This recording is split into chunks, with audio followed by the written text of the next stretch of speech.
আসসালামু আলাইকুম। ঠাকুরগাঁও বড় মাঠ। এক পাশে মাঠের এক পাশে জাতীয় হয়তো বা ফুটবল খেলা হবে, এই জন্য মাঠের পরিচর্যা চলতেছে, যেখানে কোনো বাচ্চা বা ছেলে মেয়েদের প্রবেশ নিষেধ, ফলে অর্ধেক মাঠ বন্ধ। আরেক পাশে দেখেন বিভিন্ন প্রতিষ্ঠানের বিভিন্ন রকম অনুষ্ঠান হয়, দেখতেই পাচ্ছেন। এদিকেও অনেকটা অংশ বন্ধ, ফলে বাচ্চা কাচ্চাদের জন্য খুব ছোট মাঠের পরিসর খোলা আছে, যারা সেখানে খেলতে পারতেছে।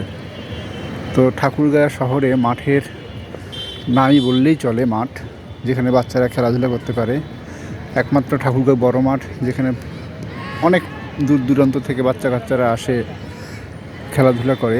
এখন মাঠ যদি এইভাবে ছোট ছোট অনুষ্ঠানের জন্য এইভাবে দেখেন মাঠগুলো দখল করে রাখা হয়েছে, এই যে মাঠ খেলার জন্য উন্মুক্ত থাকে না বললেই চলে।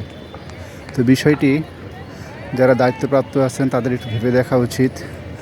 শহরের মধ্যে একটা মাঠ যেখানে বাচ্চারা এসে খেলবে, সেই মাঠটাও যদি ছোট ছোট অনুষ্ঠানের জন্য এইভাবে দখল করে রাখা হয়, তাহলে বাচ্চারা আসলে কোথায় খেলবে?